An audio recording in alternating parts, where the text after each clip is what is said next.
What up, film fans? How is everybody doing? I hope you're all well. I hope you're all prospering. I hope life is good. Just adjust this bit. Right. Just to quickly address why I'm wearing a vest. I know it seems a bit douchey to be sat here wearing a vest like I'm trying to flex or something. I recently got my first ever tattoo and it's on my arm, so that's why I'm wearing a vest, because I didn't want to. It's really fresh. It's like 36 hours old, so I didn't want to wear a t-shirt and rub it and stuff. But also, the only vests I have that are like clean are my workout vests, and I thought it might be a good time to put on my cystic fibrosis vest. A few years back, well, a while back actually now, I ran a half marathon in aid of cystic fibrosis. It's something that affects my family.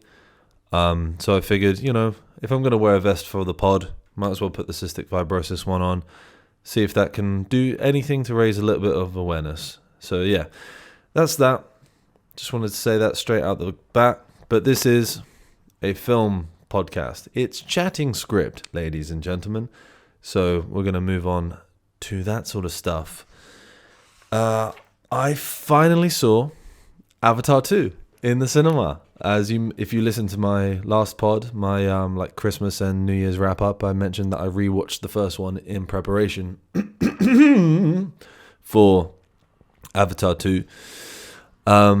Obviously, because it's still in the cinemas, I don't have access to the footage and things to do like an analysis like I would normally do with films and, break down shots and sequences and all of that. So earlier this morning I made some notes from what I could remember, because I saw it about 3 or 4 days ago now. So I've tried to remember all the sort of talking points that I wanted to talk about on this. First off though, I really enjoyed it. I really like the Avatar movies. I know the first one at least got a bit of shit. Not a bit of shit, but just some people were like over it, big fancy blockbusters and all that, and I totally get that. Normally I am more inclined to watch, slightly more art housey sort of stuff, or maybe stuff that's not considered, huge blockbusters, but I really bloody loved it.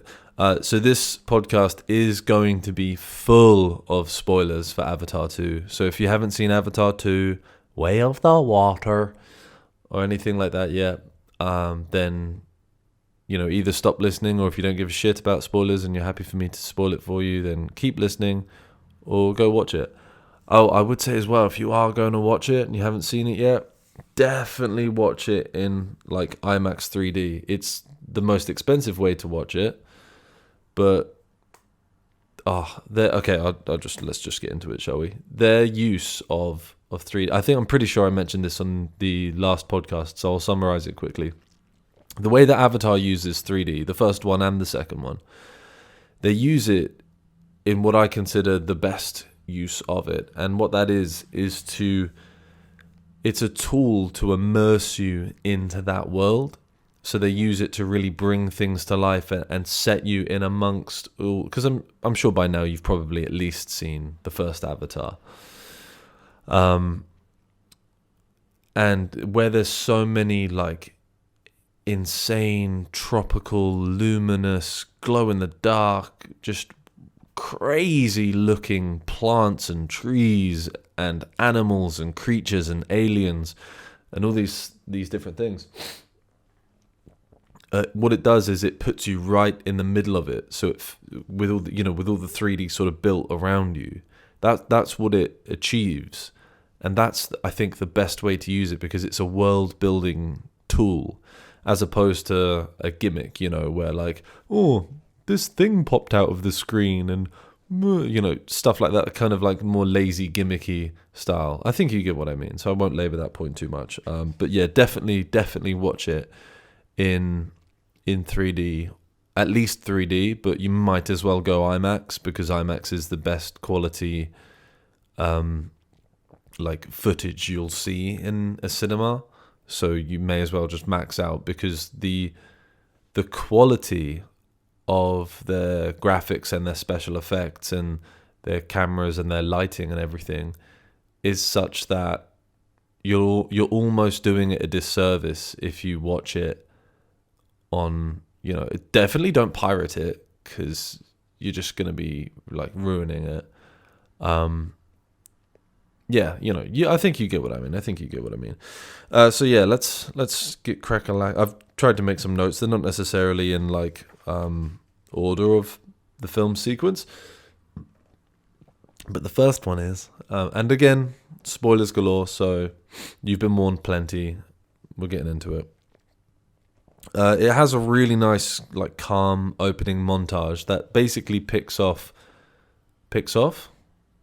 straight off from where? That's the sentence I was meant to say. The first one ended, in terms of Jake Sully, as they call him, Jake Sully, and Zoe Saldana's character, can't remember her name. Where they were at the end of the first Avatar, what they've been doing sort of in the time gap since, and it does a kind of brief.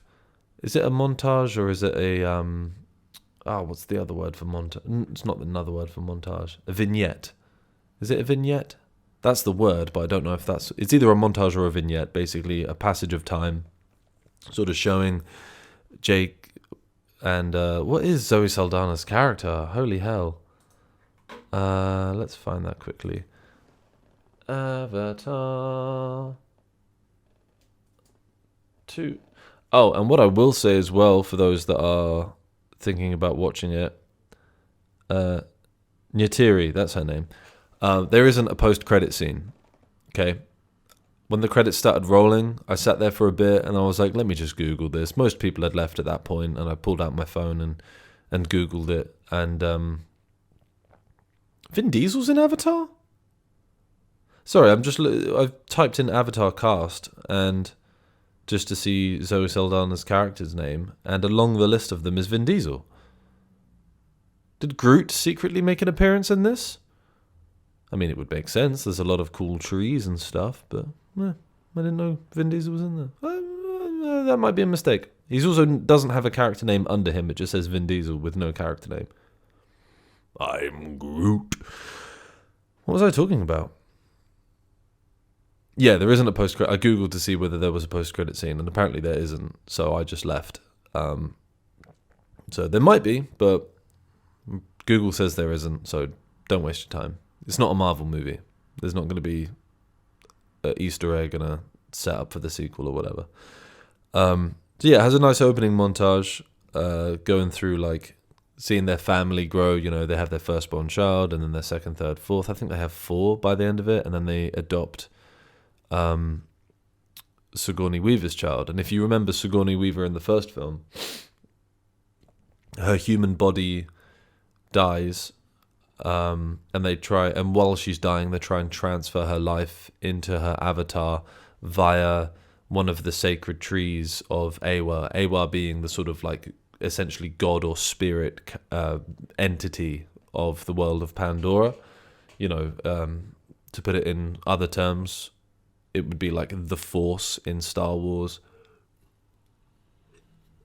or something along those kind of lines. Awa is that entity, and then that ends up they test it with Sigourney Weaver's character. It doesn't quite work. Her body dies. She doesn't really come to life in the avatar form, so they sort of put her avatar in an incubator essentially.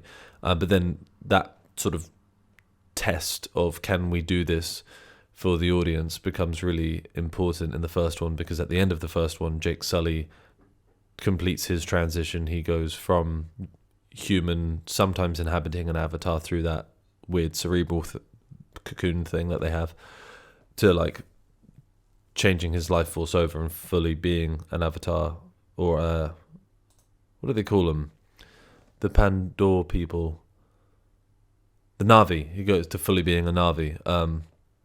Yeah, so that's why I think they tested it out. But I just thought, that was like a plot device so that we can see it being tested with Sigourney Weaver, and then so then we can actually see it done fully with Jake Sully, and it gives Jake Sully a way to become full Na'vi. I thought it was just that, but what they do in the second one, and so James Cameron's been talking about the writer-director of these films, if you needed a reminder.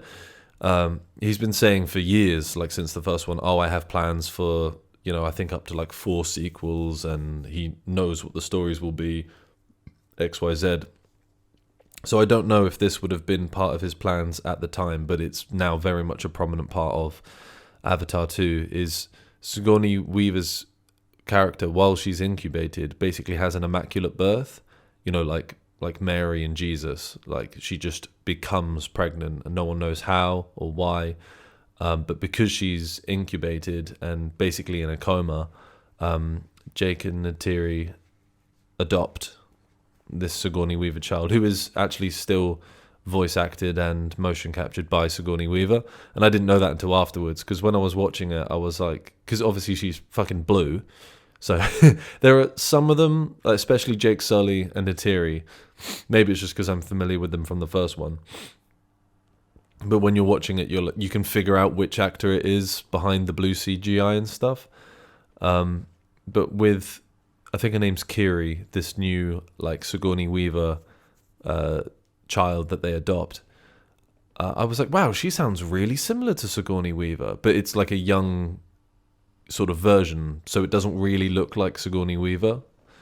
I was like, wow, she sounds just like her. I wonder which actress they got to play this. And then I googled it afterwards, and it literally is just Sigourney Weaver. So they've not only digitized her to be a Na'vi, but they've also de-aged her as well. But yeah, she ends up being like a really cool character. Anyway, and you get like in that opening sort of vignette, you get a really nice glimpse at, again, it sort of goes straight into the world of Pandora. All the cool trees and the forest life and all the plants and all the different animals and stuff. So straight away I was like, cool, we're back in the world of Pandora. This is where I wanted to be. Sweet. And straight away I was just amazed by how good the quality of the graphics and everything is, because I, if you listen to the old one, or if you didn't listen to the old one, the last pod I did, I spoke about how blown away I was by the graphics and the quality of the first Avatar back when I saw it when did it come out, like 2009 or something, and then I watched it maybe a week or so ago, and I was like, oh, these graphics aren't holding up as well as I thought they might. They do for the most part, but there was a couple of points like it was some simple stuff, like when Jake Sully and the other soldiers and humans like landed in Pandora and came off of this like aeroplane carrier thing and landed in this airfield and were making their way into the military base to get their briefings and things. Just them walking across that tarmac, you could tell that the tarmac was CGI'd, if that makes sense. Like the tarmac and the airport landing area was CGI'd. It was just small moments like that some people might not see, some people will see really obviously. It tends to be either people that hate CGI will always look for it and point it out and be like, nah, it looks fake, which is not what I'm trying to do, but it's just, I pay particular attention to films generally, so maybe that's why I noticed it, I don't know. But my point is, the second Avatar movie is like, it's back to being a new sort of peak or new benchmark of the kind of quality you can achieve with CGI and everything like that.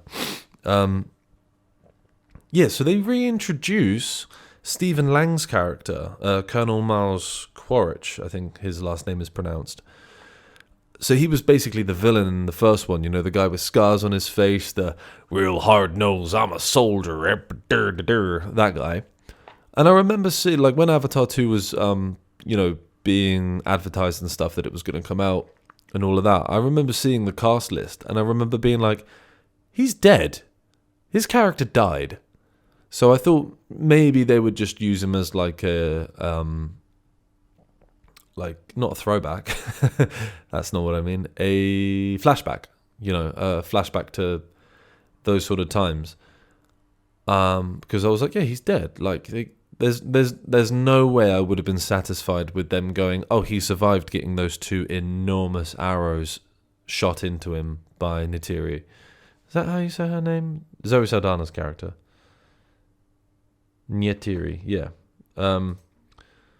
There's no way he would have survived, and I would have called James Cameron lazy for that, and I would have been like, that's just poor. Like, there's no way you can expect us to believe that he survived those, because not only does he get shot by two arrows, they're two Neytiri arrows. Sorry, they're two Na'vi arrows, and Na'vi, as we know, are like 12 foot tall. So what's a bow and arrow to them is enormous to a human, right? So he gets shot by two of her arrows at the end of the first one, and they're like fucking 4 foot long. So there's no way he would have survived that. But what they do instead, as you probably know if you've seen the film, is not only was this a cool concept, but they set out a sort of like a set of rules for it. So what they did is they get him to have basically given his DNA and his memories up to, you know, the point of extracting those memories, and use his DNA to grow an avatar / clone of him. So if you don't know or you don't remember, with the avatars, so you have the people, and then they go into this cerebral thing, and that connects them to their avatar, but they can only connect to an avatar that shares their DNA. So hence why those avatars will have 4 fingers and a thumb, whereas the other avatars have, I think it's sort of like 3 fingers like that and a thumb. The natural Na'vi will have that. So what they do is they use his DNA to produce an avatar for him and clone him, and then they shove all his memories and his, you know, training and everything into that avatar, so that in the event of his death, they can just activate that, and they've basically got someone who will be as good as he was up until the point that they did that. So he can't remember things like how he died, because when he gave his memories to that avatar, he hadn't died yet. Make sense, right? The film explains it better, and you probably already know this, and if you've seen Avatar 2, you're like, yes, we watched the film, carry on. But my point is, they set out a sort of set of like laws as to what that means, you know, ergo, like he can't remember his death. And then he ends up having a son, which was definitely not thought about when they made the first one, because I remember being like, he didn't fuck anybody on Pandora. But apparently he did. He fucked someone on Pandora. They got pregnant. And then the kid gets left behind when the Na'vi kick they call them sky people, but it's the Earthlings and the humans. They kick them all off Pandora, send them back to Earth, apart from a couple of scientists like that. What's that guy's name? I think he was in Dodgeball, and the other guy with the curly hair. A few nice people like that get to stay because they know they're, you know, not murderers or anything. But this kid that he has, they justify the kid staying behind by saying babies can't make a trip through a cryo chamber. So I'm like, okay, well, I'll buy that. I'm pretty sure cryo chamber's not a thing yet in our real world, so make up any sci-fi laws you want for it, and who am I to argue with that, you know? So they justify him staying behind like that, but then that becomes a really cool dynamic, because that kid grows up feral with Na'vi and like acts like them, like does all the like that shows his fangs and like hisses like and all that sort of shit. So that's really cool. So obviously his family and his allegiance is to Jake Sully and the Na'vi and everybody like that. So when you have like his father figure coming back in this clone form, even though he is in like Na'vi form, he's not in human mode. He's blue and he's 9 foot tall or 12 foot tall, however tall they are. You would think, and the kid's like, oh, that's basically my dad. But then the colonel says to him at some point, he was like, technically you're not my son. Like technically we're nothing to each other. Like your dad is dead. I am just his DNA elsewhere, kind of thing. But then, you know, they grow on it and they build it more than that. But the point is, they set out the law to say like, yeah, technically we are not related, and technically I'm not that guy, and I don't know how he died, because, you know. So it was cool that they I like it when sci-fi sets out a rule.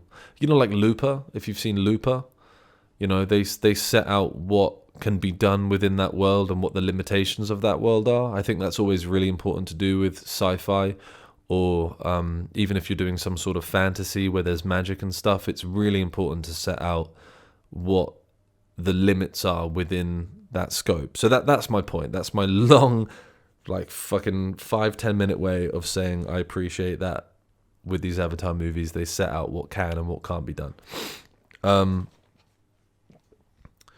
Anyway, I have made some notes and I am going to keep looking down to refer to them. So, yeah. Oh, I really like So they have to leave they have to leave the forest tribe because Stephen Lang's character, Colonel Miles, is like hunting them down. Actually, this is what I'll talk about first, actually. So that rivalry, so the whole kind of like Colonel Miles's whole like aim for the film is to get revenge on Jake Sully and Neytiri for killing him. Like that's his whole thing. Whereas there's an overall aim of the humans in the film to conquer Pandora because Earth is dying. They want to conquer Pandora. And you see things as the film goes on, like when the ships land, they set that their what do you call them? Their thrusters on the ship. The thrusters like burn all the forest to smithereens for miles and miles and kill all the animals and destroy all the foliage in the trees. And it's really heartbreaking. And you're like me. As I've said on other podcasts, like I'm a vegan. I'm a bit spiritual. Like I care a lot for animals and nature and everything. And I, exercise. I'm not a perfect human by any means, but I try and like reduce my carbon footprint and recycle and all those things, right? That's not the point of the pod, so I'm not going to get too much into that. So when I see images like that, I'm one of those people that it gets me in the feels. So I'm automatically on the side of the Na'vi and the people of Pandora to be like, hey, fuck these people. But then you see later on in the film, like when they establish a few military bases, it's just like this tarmac concrete landscape where they've just destroyed all the foliage and just set up this like cold, harsh brick and steel. And it's like, then when you see how the Na'vi live, like in the trees and with all the foliage, and you're like, oh, that just looks so much nicer. So the film does a really good point of like sort of establishing like the destroyers and then the sort of peaceful side. And if you're like me, you're naturally then more inclined to be on the like hero side as opposed to the sort of villainous side. But that's the overarching aim of the humans and the human military is to conquer, destroy, take over. Whereas the inclusion of Colonel Miles, I think then is really important and really powerful, because sometimes with these large blockbuster, huge scale films, it's almost easy to not care. Like when something is on us, it's like when someone says to you, "Can you imagine £100 or something like that?" You're like, "Yeah, I can imagine £100. That's like a tangible thing." But when someone says, "Can you imagine having like £10 million?" The number is almost too big for you to comprehend it in a tangible kind of way. If someone's like, "Oh, think of a billion of this thing," imagine having like a billion chopsticks. You can't quantify that in your head. So when something is like so large scale, it's almost difficult to give a shit sometimes, basically. So when you have something scaled down to essentially be being between two people, you got Colonel Miles and Jake Sully, and the whole sort of arc and storyline between those two is Colonel Miles wants revenge on Jake Sully. That's it. That's all he wants. You were responsible for my death. I mean, yeah, Neytiri shot him, which he later finds out, and then he sort of marks her for revenge as well, and he figures out that Jake Sully has a family, so he marks them to be under that equation of revenge. But when you boil it down to its truest sort of decimal point, it is him getting revenge on Jake Sully. And that really simple, small scale level of storytelling makes the overall narrative and the risks and the sort of what's the word? Not scale. The stakes. It makes the stakes of the movie that much more tangible and maybe not relatable, but easier to invest in from an audience perspective. So you actually kind of start giving more of a shit. So I'll go back to what I was going to say. So because of that revenge thing, Jake Sully and his family are basically like, look, this forest tribe that they live with aren't, basically everyone from the first movie, they aren't going to be safe as long as Jake and his family are there. So to protect those people, they leave and they find a new tribe. They find one of the water tribes. And what I really, really like is it's not just, the exact same Na'vi just by a lake or in the sea or whatever. They've literally changed their style, as in the design of these Na'vi and these sort of alien creatures. They've given them sort of almost kind of webbed forearms that are a bit like a fin, but they still have dexterous protrusions. That's a fancy way of saying fingers. Their tails are thicker and broader and a bit more kind of like a sea snake's tail. Just little things like that. Their shoulders are a bit more slumped, so they're a bit more aerodynamic through the water. Would it be aerodynamic or would it be aquadynamic? That's a question for someone with a larger brain than I. So I just like that. I really appreciate character design, and especially when you're talking about creatures and aliens and things like that. I really appreciate that kind of stuff. Star Wars has always done it to a really high standard. Even since Disney's taken over, that's something that Disney has absolutely nailed with Star Wars, is designing and introducing new creatures or new droids, even stuff like that. So I really appreciate that. And Avatar 1 and 2 are littered with insanely cool, sea creatures, different aliens, different insects, even different plants or coral reefs and stuff. They're just everywhere. I was watching it fuck, whoever's imagination came up with all this shit is amazing. It's just good shit. Really good shit. Moving on. Oh, yeah. So, as I mentioned, Sully has his family of Sullys. And by the way, all those sort of child actors and stuff that play his kids and all that, they're all really good.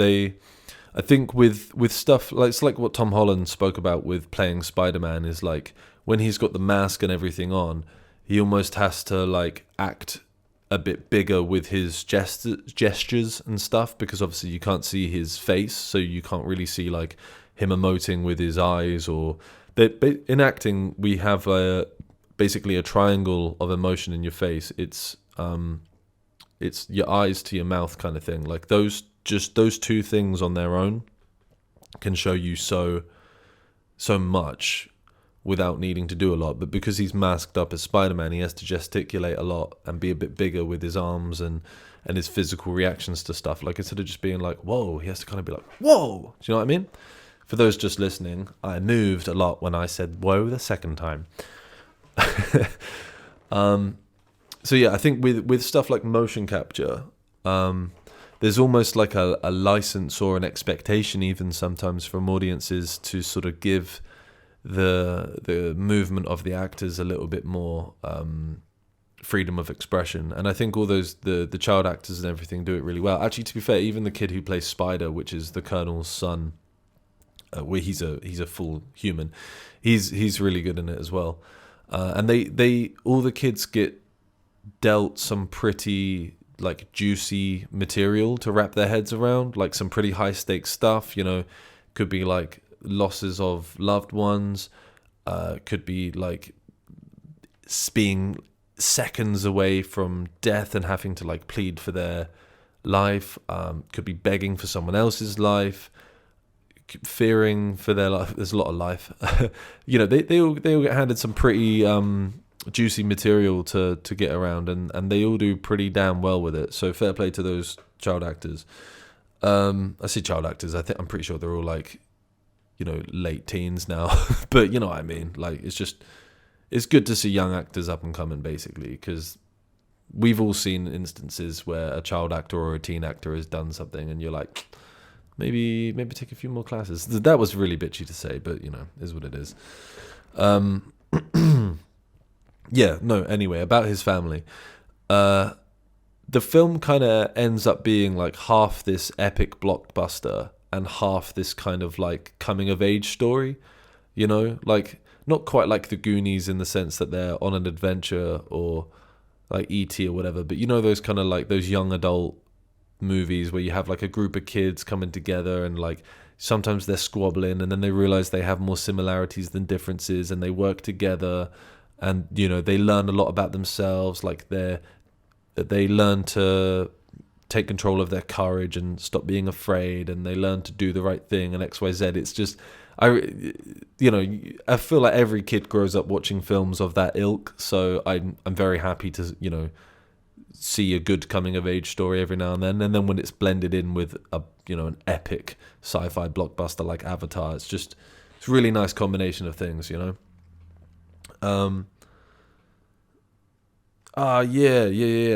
So, I mentioned in the last pod, but one of the things I really love about Avatar is that Awa entity I was talking about. Did I talk about that already on this one? Yeah, I did. So Sigourney Weaver via Awa, the entity becomes tries to transfer into the Avatar, same as Jake Sully. And then she has this immaculate birth. And basically, by watching this film, you're like, okay, so it literally was just Awa, the godlike entity, birthing or bestowing some sort of life creation within Sigourney Weaver's character, because the Kiri, the sort of younger child Sigourney Weaver, she basically has this connection with the world that no other of the Na'vi do. Like she can see things and feel things and even communicate and manipulate, not manipulate in like a cruel way, but like when she's underwater, there's like a school of fish and she's like twirling her arm around and the fish are moving in tandem with her arm movements and things. And then it ends up, there's a real on the nose moment, not on the nose in a bad way, but it is a real on the nose moment right near the end of the film when the big conflict starts happening, where they're being chased underwater by these like evil guys in a small sort of 2-man like submarine pod type thing, and they go past these like, I don't know what type of coral reef plant thing it is, but it's kind of like a Venus flytrap in a way. And she basically uses that to like trap the submarine and crack the glass. And then as the divers are swimming out, she uses the plant coral things to like grab them too. And everyone watching is like, how the hell did she do? Because it's literally like someone using the force to manipulate it. It's really cool. I really like that inclusion, because it's really spiritual, so it sort of shows a nice connection between like the plant life and the air that we breathe and the water and everything like that. It just shows that it's more than, well, I'm not going to get too far in. This isn't a fucking sci-fi, sorry, not sci-fi. This isn't a spiritual, Terence McKenna style podcast. So I'm going to try and not go down that rabbit hole. Otherwise people will just be, dropping out. But one of the big things that I do love about Avatar is how much it very much adopts that kind of Native American or indigenous folk attitude to caring for the world that we live in. And that's something I've always been more like inclined towards than a lot of like Western living and stuff. Like, don't get me wrong, Western living's great in many respects, like my TV or being able to do a podcast with this microphone and XYZ, but just their sort of respect of the land and animals and things like that, that you find a lot more in sort of, either native cultures or indigenous cultures and that kind of thing. like, you know, Native Americans or the Maoris of Polynesia and that kind of stuff. It's always, I don't know, I feel like they understand a lot more about life, and not necessarily the meaning of life, but just life in the grand, broad strokes terminology that Westerners have either forgotten or not learned or been turned away from by certain either religious or capitalistic institutions. But Avatar really leans into that with the Na'vi, and then in turn kind of has a vegan agenda. Like, okay, so there's these characters, there's these mythical beings in, they're not even mythical, there's these ridiculously cool beings in Avatar 2 called the Tukun, which are essentially like whales. They're just these cool ass Pandora style whales, and they have a really deep, meaningful connection with the water tribes of the Na'vi, right? They call them their spirit brothers and sisters. So the kind of idea is like you form a connection with one of them, and then that's your homie for life, right? Not in a weird sexual way. That's just your homie, you know.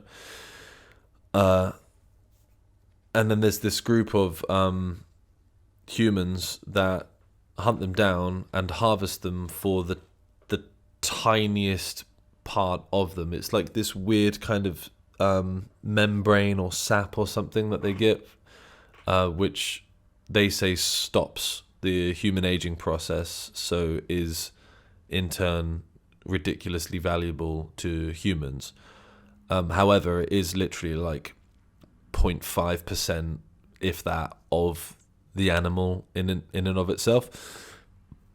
And Spider, his character, even because he basically gets captured by the Colonel and ends up sort of having to stick with them for most of the film. So he doesn't join their side, but he's with them, and he sees the harvesting of one of them, one of these whales. You know, they like track it down in this really, like, it's a really heartbreaking scene. And this is something James Cameron does really well. Like when there's a scene where one of the kids is being chased by this like shark character, it's really intense.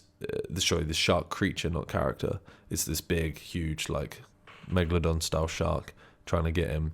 And he gets saved by one of the Tukun, and then he forms a bond with the Tukun. But yeah, like that scene's really intense and dramatic. And then when he does a scene like the whaler people hunting the Tukun, it's really like heartbreaking and difficult to watch and dramatic and that kind of thing. So James Cameron's really good at knowing what style each individual scene is. It's almost like he's been doing this for like 30, 40 years and is at the top of his game in his craft. Who would have thunk it, eh? But no, it's really good, and it's quite difficult to watch. But then when they kill it and they harvest it, Spider's like, hang on, is that all you're taking from this animal? You're not going to use the whole animal? And that's really in keeping with what I at least think I know about Native American culture, in the sense that like if they would kill a buffalo, they wouldn't just like take meat to eat. They would also skin it and use the skin pelts for blankets, or I don't want to call them teepees, but their huts and things. They would use it as the material for their huts. They would melt down the hooves to make glue. They would use the bones to make, you know, tools or arrowheads and things like that. Like, it's literally full usage of the animal, because you have to respect that this animal exists in and of itself and has its own life, its own personality, its own sort of like wants and needs. But if you're going to end its life for your own wants and needs, you have to understand that there is there for an exchange of, you know, energy and almost like a kind of a currency. You owe it to that animal to make best use of it, instead of just killing it for like a trophy or one small thing. Maybe I didn't word that very well, but hopefully you understand what I mean. And I feel like Avatar leans really heavily into that kind of mindset. And dude, okay, this is big. This is not a big spoiler, but it's a spoiler. But I've already said there's going to be spoilers throughout. The whaler gets got by one of the whales, And mate, I was rolling. It was so funny because he gets the most hardcore death in the whole film. And people next to me and around me were laughing as well. So I'm not just sat there like some kind of psychopath, like, death. But it was funny because straight away I was like, fuck these people. I hate these characters. These are awful people. Whalers. Fuck these people. And then he gets got hard. And I was like, it was really, really satisfying. So I'm glad that they put that in there. Who doesn't love a good epic set piece battle, right? And this is something that, like, I mentioned earlier in the pod that, like, when there's like a really large scale thing, like in terms of the stakes, when the stakes are too large scale, it's almost hard to give a shit.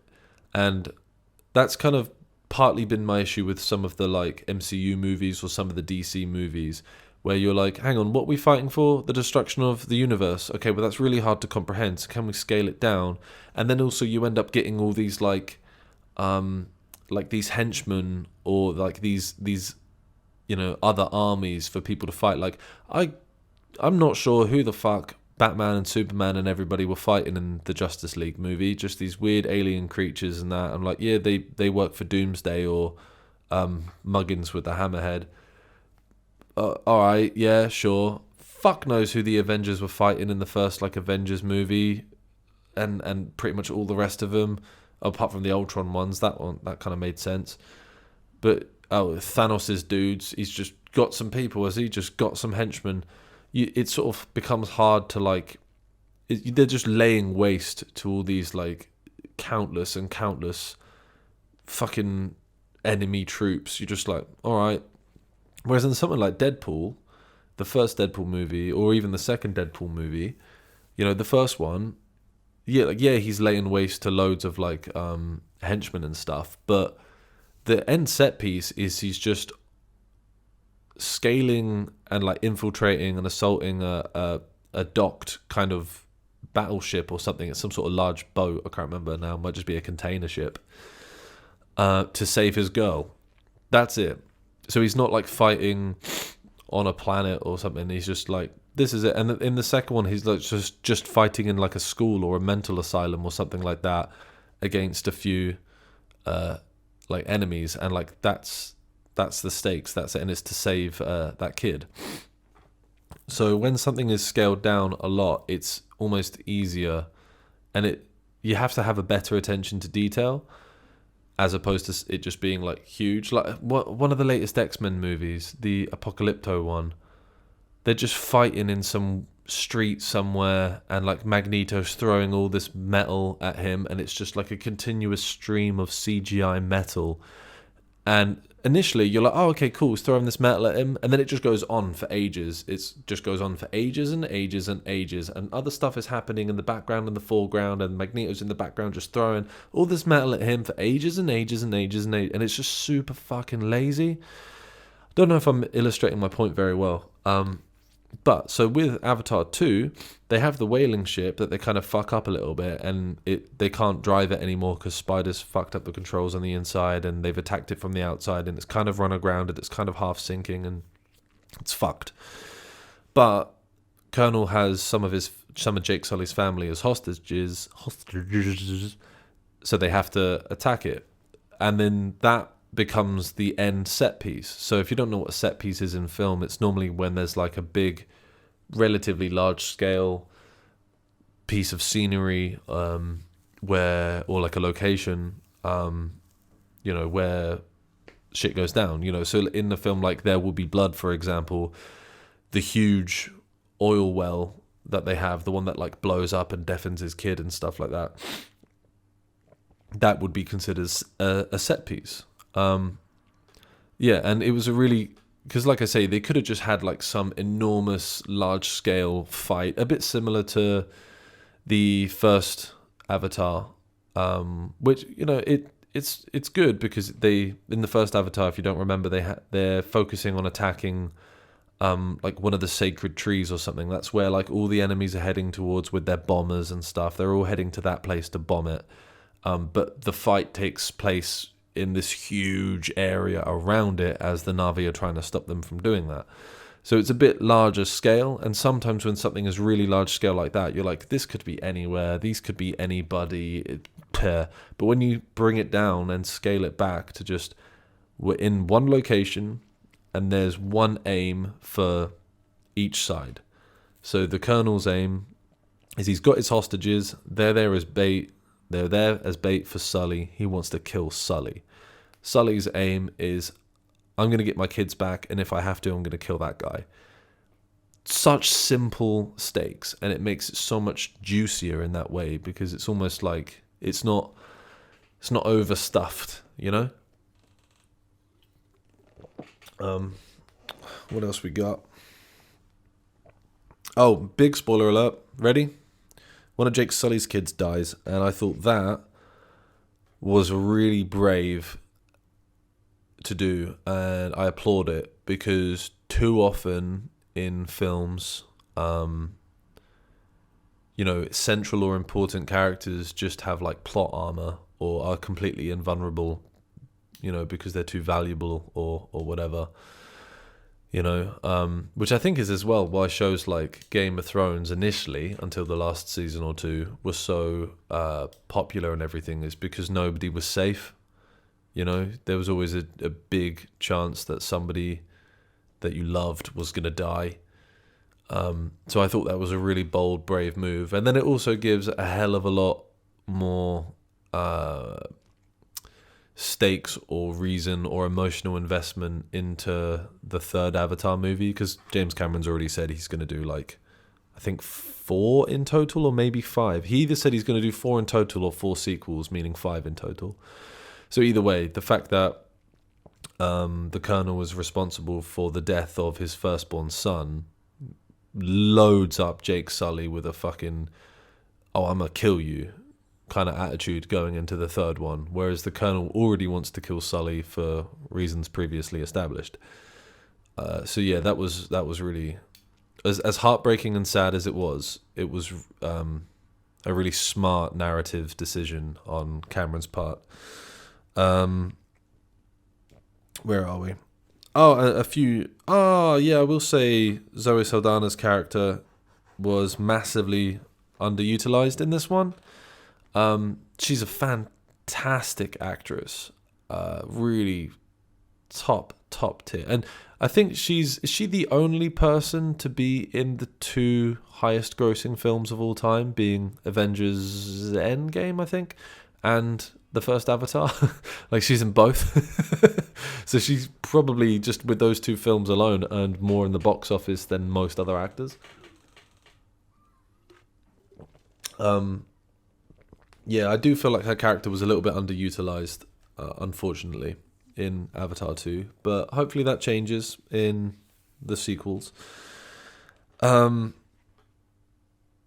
Oh, and I mentioned about like the shark scene where it's going after one of his kids, being really high stakes and adrenaline pumping, and the whale hunting scene being really heartbreaking, or like the scenes where you've got the forest and everything being destroyed by all the fire, heartbreaking. But then there's a scene where it's quite a bit earlier on in the film where again Jake Sully's kids have been cornered by the Colonel and that, and this is how he gets Spider, within his sort of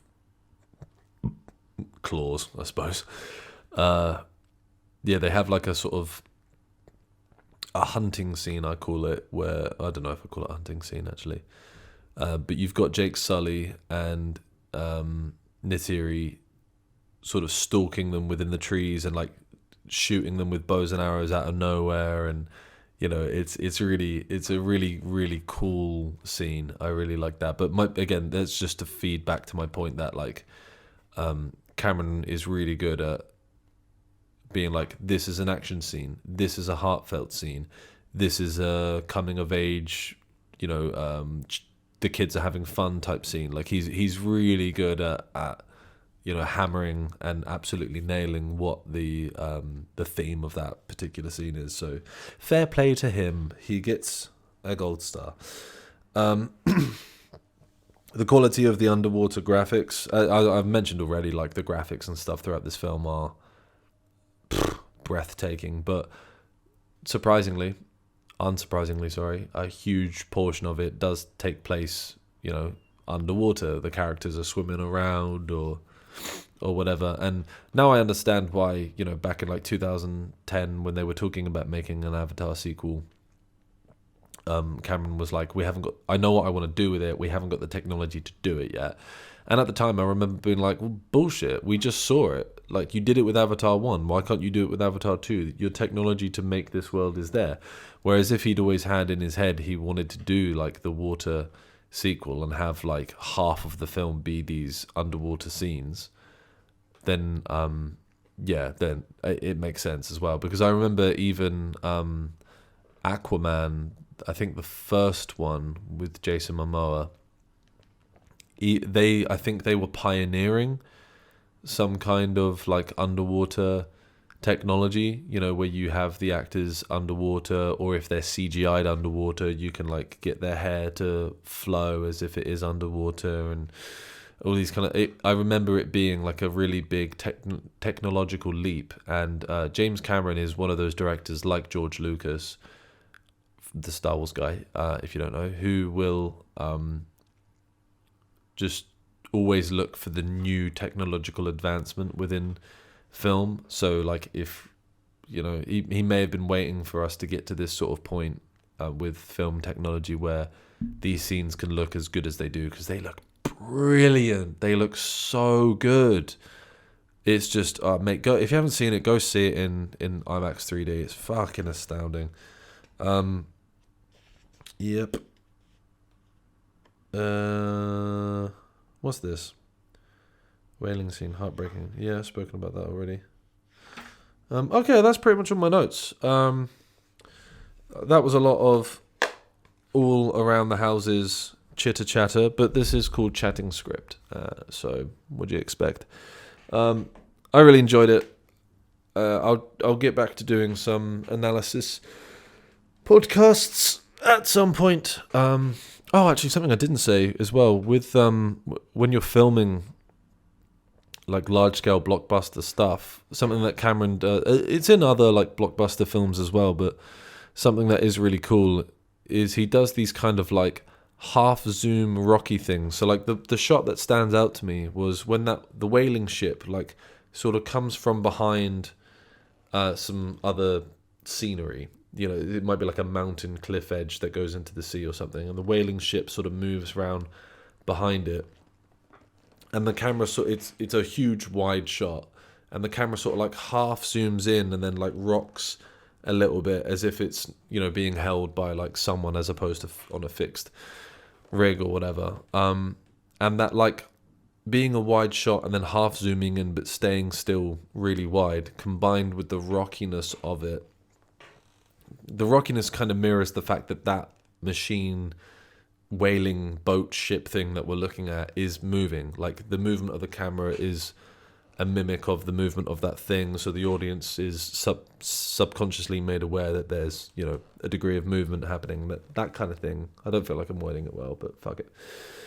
And then like the half zooms and all the wides and everything just helps you understand like the scale of what we're dealing with. But there's just a few little like kind of cool, not like trick shots, because that implies they're, I don't know, somewhat like cheating or dishonest or something. But that's not what I mean. But there's just really cool kind of tricks, yeah, why not, that you can use with blockbuster filming. At least I think. I've never filmed a blockbuster film. These are just observations. Yeah, so that was the pod. Hope you liked an hour of me rambling about Avatar. Please do rate, review, subscribe to all the places that your ears and eyes view or listen to this podcast. And follow the social media, Twitter and Instagram at Chatting Script. Give me a follow, like my stuff. Yeah, that's it. And just a reminder again, I am wearing this cystic fibrosis t-shirt. If you don't donate to charity and you want to donate to charity, or you want to donate to a new charity, donate to the CF Foundation. It would help them out. Thank you.